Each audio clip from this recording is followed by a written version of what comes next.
শরীফের 20 নম্বর পারায় আল্লাহ তাআলা কারুনের গল্পটা কিভাবে বলছে দেখেন।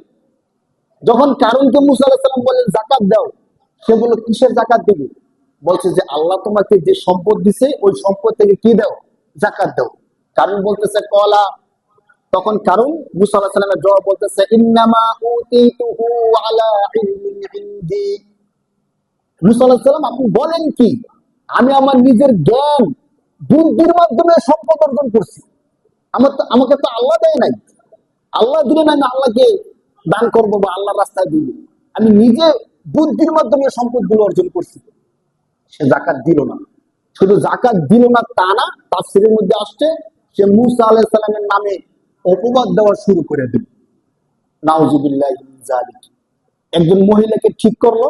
মুসা আলাইহিস সালাম যখন আলোচনা করবে, সে মহিলাকে 1 বস্তা টাকা দিয়ে ঠিক করছে যে মুসা আলাইহিস সালাম যখন মিম্বরের মধ্যে উঠবে এর আগে তুমি মাইকে গিয়ে বলবা যে আপনারা এই হুজুরের ওয়াজ শুনবেন, এই হুজুর তো আমার সাথে খারাপ কাজ করছে। বলেন নাউযুবিল্লাহি মিন যালিক। কি অবস্থা! মানে টাকা পয়সা হইলে যে মানুষ সবকিছু ভুলে যায়। তোমাকে জাকাত দিতে বলছে, জাকাত দাও না, তুমি তোমার মতো থাকো। তোমার দরকার আছে আরেকজনকে ক্ষতি করার, শুধু শুধু অপবাদ দিয়ে নষ্ট করার, না সে ওই কাজটাই করলো। যখন মহিলাকে সবকিছু ঠিকঠাক করে রাখো। কিন্তু মুসা আলাইহিস সালাম তো সাধারণ কেউ না। মুসা আলাইহিস সালাম কার নবী? আল্লাহর নবী। এখানে তো সহ্য করার মতো না। হয়তো আলেমদেরকে দেখেন, স্বাভাবিকভাবে আলেমদের উপর নির্যাতন করলে, অত্যাচার করলে আল্লাহ সহ্য করে না, না। হয়তো কিছুদিন পরে হইলো আল্লাহ কি করে? শাস্তি দেয়। কিন্তু সেখানে তো নবী। যখন মহিলা মিম্বরের মধ্যে আসছে, একটু পরে মুসা আলাইহিস সালাম উঠবে, বয়ান করবে, এমন সময় ওই মহিলা মাইকের সামনে গেছে, গিয়ে বলবে যে মুসা আলাইহিস সালামের বয়ান শুনেন না, উনি আমার সাথে খারাপ কিছু করছে। তো দেখেন, তখন মহিলার গায়ে কম্পন শুরু হয়ে গেছে। সুবহানাল্লাহ। সে মাইকের সামনে গিয়ে উল্টা কথা বলা শুরু করে দিচ্ছে।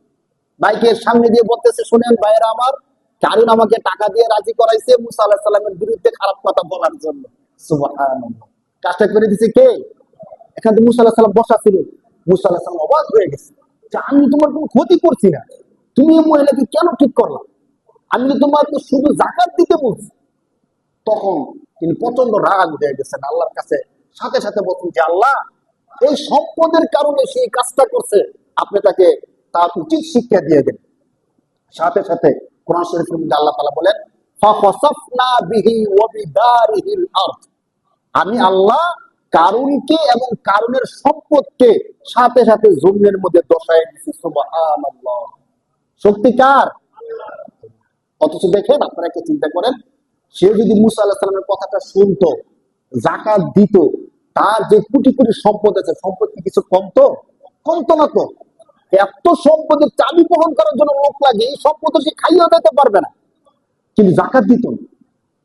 যে জাকাতের টাকাটা আমরা দেই, আমরা যে খাইয়ে শেষ করতে পারবো এমন না, কিন্তু কিন্তু আমরা জাকাত দেই না।